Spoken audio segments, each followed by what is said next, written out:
Welcome. On this video, we will talk about domain and range. So let's get started. So we'll start by asking this question. So how can we define a function? Well, one way to think about function is that it is a relationship between an input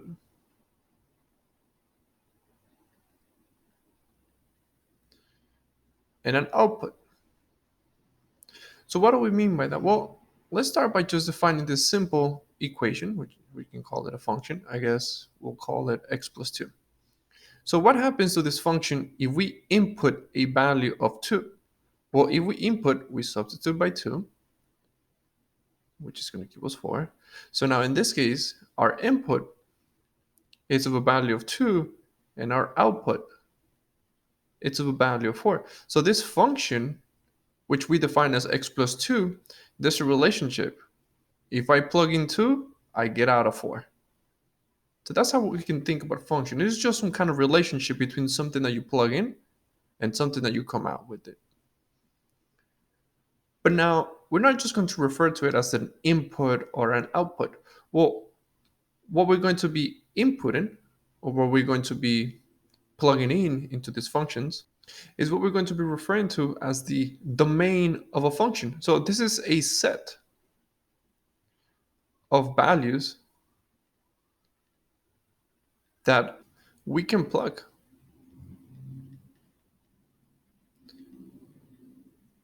into a function, which most of the time is just going to be all x values.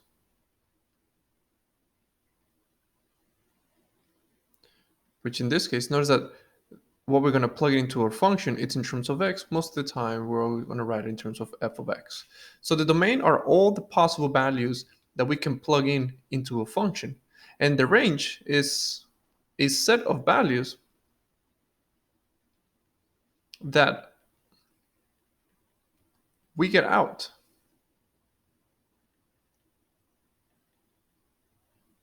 of a function,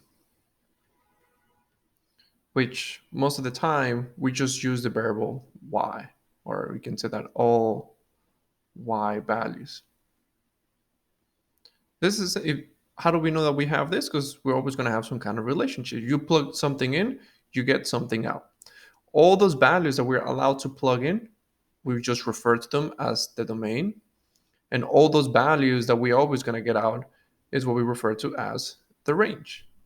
Now, the interval notation, it's a notation that we'll be using to define domain and range, and we're going to use it on the next examples. So let's get started here. So now that we know what is domain, what is range, let's actually take a look at some examples to solidify the idea. So now for the following is we want to find the domain of the following functions. But notice that we don't know exactly what the function is, but the only thing that we know are coordinate points. And usually our coordinate points are in terms of x comma y, which we can interpret as the first value in the coordinate point is the input, and the second value in the coordinate point, it is the output. So therefore, remember that the domain is just the collection of all possible values that we were allowed to plug into the function. So this is saying if I plug in 2, I get out a 10. If I plug in 3, I get out a 10 as well. If I plug in a 4, I get out a 20. If I plug in 5, I get out a 30. If I plug in 6, I get out a 40. So the domain are just going to be all those values that we were allowed to plug in. So therefore, my domain is just a collection of 2, 3, 4, 5, and 6. So now that we have defined properly the domain of this function, I guess just for formality, even though it's not stated here, let's identify the range. So the range is just a collection of all those values that we got out. So 10, 10, 20, 30, and 40. So therefore 10, even though 10 is being shown twice, we only write it once. So the next one is 20, then 30, and then 40. So now that we have this, one thing that we also want to do is create what we call a mapping. So what exactly is a mapping? Well, the mapping shows all the possible values that you were able to plug into a function, which in this case, let's just list all the domain values. So my first domain was 2, my next domain is 3. Well, let's just keep it in red so we can, since we're talking about domain, I've been using the red color. So for the domain, we got 2, we got 3, we got 4, we got 5, and we got 6. And for the range, let me just list all the range values. My first value was 10. Well, the 10 is already listed, so we don't write it again. Then we go with 20, and then we go with 30, and then we go with 40. So what exactly is this mapping? Well, the mapping is just showing you when you plug in a certain value, what you got out. Well, the first thing that I notice is that in my first coordinate point, I plug in a 2 and I get out of 10. So therefore, I need to collect the domain of 2 with the range of 10. This is saying on this function, which we don't know what the function is, if I plug it a 2, I get out of 10. Then the next one, if I plug it a 3, I get out of 10. So therefore 3, I'm going to plug it in, or I'm going to match it with 10 as well. And the same goes for the other ones. 4 gets connected to 20, 5 to 30, and 6 with 40. Let me just, there it is. And this is what we call the mapping. This is just a small illustration that can help us to understand what value got matched or what value did we plug in to get a certain value out. So notice that we could just written it this way, or we can just create this mapping. It just shows the same idea. But what if we don't have the actual values and we've been given an actual function? So how can we identify the domain and the range of certain functions? Well, here we have this example now. Because now what we want to do is we want to define domain and range for this function, which has been defined as x squared minus 1. And what we want to do, now we want to express the domain and range using the interval notation. Now let's sketch our result to just verify what we got here. So the first thing that I want to do is, I guess we can sketch it right now. So if we sketch this function, let's just graph it here. So here it is. Notice that here we have our function of x squared minus 1. Now, if we want to define the domain, what we want to do is we want to list all the possible x values that we're allowed to plug in. And one thing that we can just use as a reference is the x-axis. So if we just concentrate on the function itself, notice that it's just going to be a parabola that is going to be infinitely open upwards. Even if I zoom out, notice that it's just going to be a parabola, it's just going to keep opening upwards, but we don't have to go all the way there. So what values of x's are we allowed to plug in? Well, it doesn't matter which value of x that I have. I'm always going to be able to just plug into the function and get a y out. And we can see by the way that this graph is opening up, because even though it is opening up, notice that the right-hand side, it is opening up, but it's also moving to the right-hand side. So therefore, maybe we don't see in this graph, but 30 is going to be somewhere over there. The y value is going to be somewhere over there, because I know that the function is opening to the right, even though it's opening at a very slow rate, but it's still opening. So therefore, I can use all possible x values on the right, and the same can be said to the left-hand side. I can use all possible x values on the left-hand side. So therefore, my domain is all x values. I can use whatever x value that I want to here. So how do we show that? Well, one way that we can just notate that idea is to say that I can use all values from negative infinity to positive infinity. This is saying that I can use any x value on the left-hand side, and I can use all x values on the right-hand side. So we refer to as all the left as negative infinity and all the right as positive infinity. So this is just saying I can use any value that I want. Another way of saying is if we have some kind of a number line here, where this is negative infinity and this is positive infinity, choose any value, whatever value you want. We're always going to be allowed to plug it in. But what exactly is my range now? Well, my range are the possible outputs, which we can also see it as just being the y values. But let's look at the graph. Well, if we take a look at this graph, we want to see what is the lowest y value that I can get and what is the highest y value that I can get. Well, since my parabola, it's opening upwards on both sides, so therefore this is the lowest value that I can get. This is the vertex, and it's a vertex of a parabola that is facing upwards. So the vertex is the lowest point. So notice that the lowest y value that I can get is -1. And what is the highest y value? Well, since it's opening upwards, we're just going to be increasing without a bound. So therefore, the highest y value that I can get is positive infinity. So now we know that all y values are going to range from -1 all the way to positive infinity.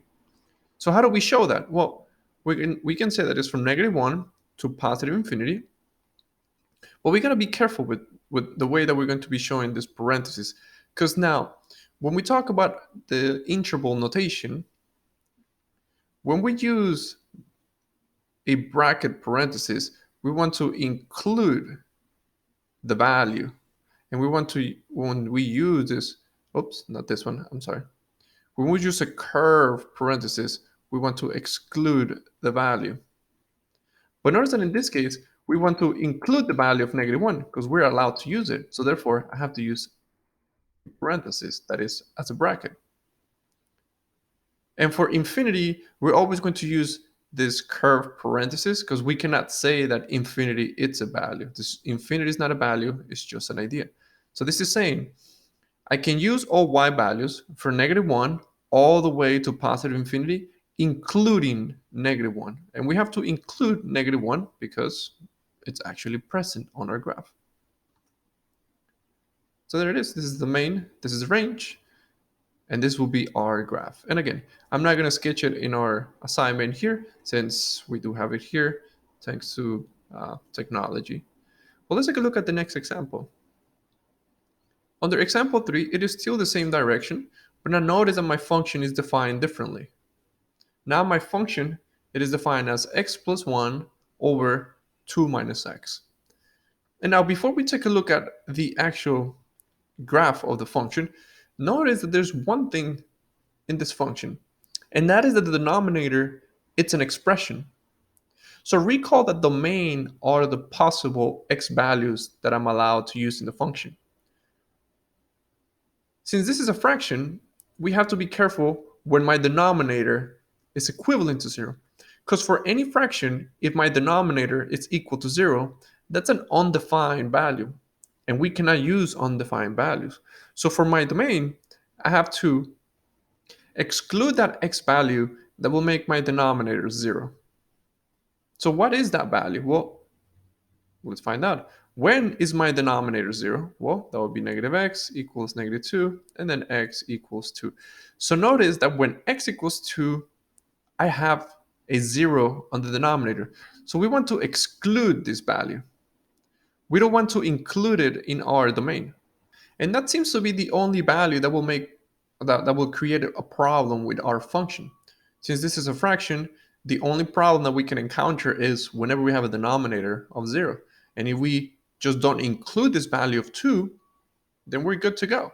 So another way of seeing it is, for all the x values that I'm allowed to use, -2, I'm not allowed to use it, but I can definitely use everything else, all the way from -infinity and all the way to positive infinity, because neither of those values that are not equivalent to -2 will give me a 0 in the denominator.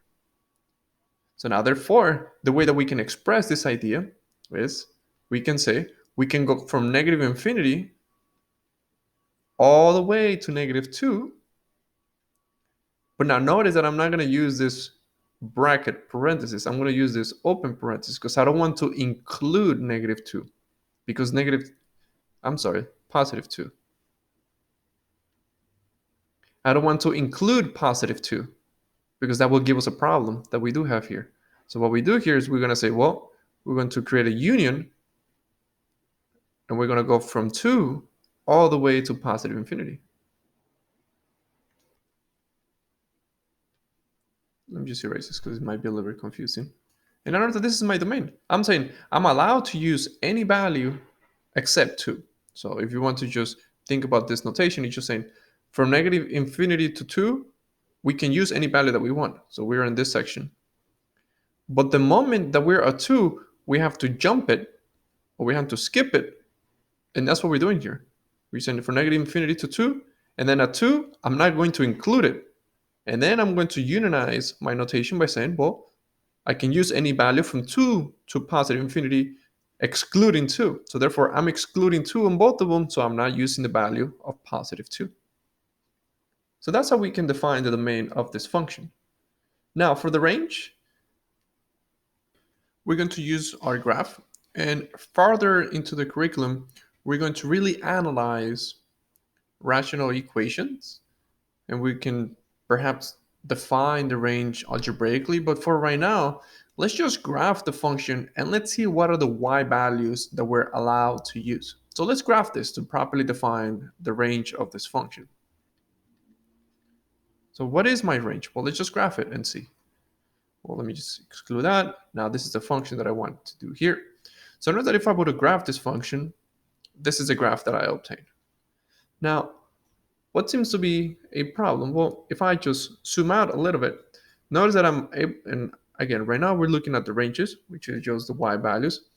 Notice that I'm allowed to use all y values that are going to positive infinity, and they're just decreasing here. And then we seem to be having a horizontal asymptote. But where exactly do we have this horizontal asymptote? Well, if we take a look at the y values, we seem to be getting closer and closer to the value of -1. But we're not exactly getting into the y value of -1. And the same goes for here.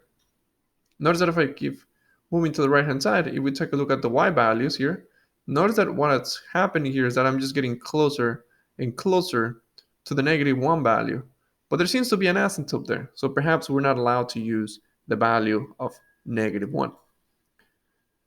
So notice that I'm allowed to use all possible infinite or positive y values, and then it just decreases to all the way to -1.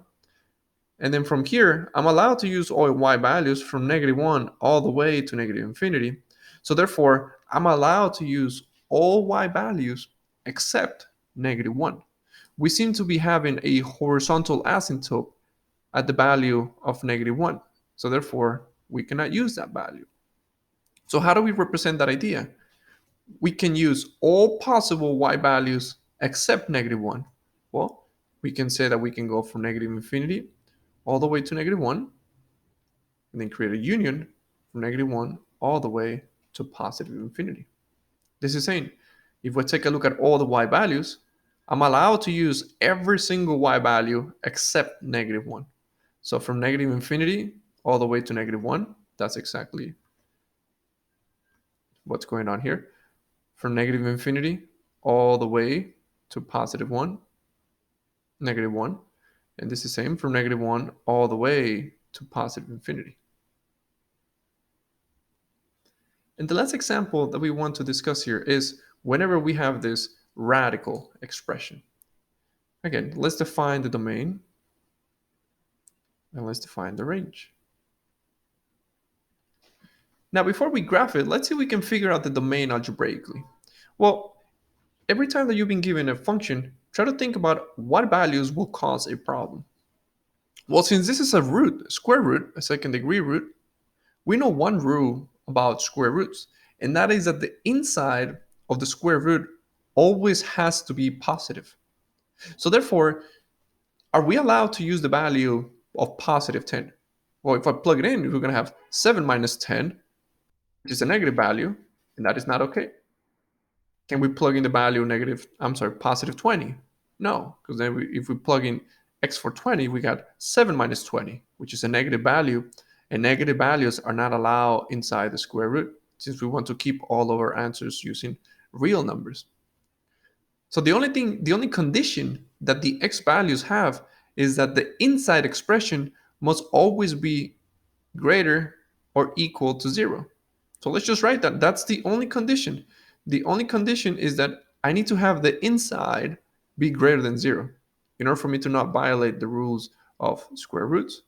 So if this is the case, let's see, well, what x values am I allowed to use? Well, let's see. that will give us negative x minus 7. And if I divide it by negative 1, remember that when you divide it by a negative value, we got to switch the sign. So now this becomes 7 is less than or equal to 7. So what this is saying is that I can use all x values. I can use all x values. Let's say that 7 is here. I can use all the x values that are less than 7. Every single x value that is less than 7 will not give me an inside of a negative value. So therefore, the notation that we can use is, well, we can go from negative infinity all the way to positive 7. But now, are we allowed to use the value of 7? Well, if we plug it in, we got 7 minus 7, and that is 0. 0 is fine. So we can include the value of positive 7. Now for the range, let's just graph it. Let's graph it and let's take a look at what are the y values that we can get out. So if we erase this and then we graph it, well, notice that if this is my function, the lowest y value that I can get is 0. Notice that the lowest value, it's 0 here. But I can use any y value from 0 all the way to positive infinity, because notice that this function is increasing without a bound. So therefore, you're increasing in the y values. And even if I zoom out, well, maybe it's not that clear, but you're always going to be increasing the y values. So how do we write that? I can use all possible values from 0 all the way to positive infinity. Well, let me just write it here, perhaps here on the bottom. So for the range, I can use from 0 to positive infinity. At least for infinity, it always has this curvature parenthesis. Now, are we allowed to include 0? Well, yes, because 0 is part of the function. There's an input that will give you an output of 0. So 0, it is included. Therefore, I need to use this bracket sign.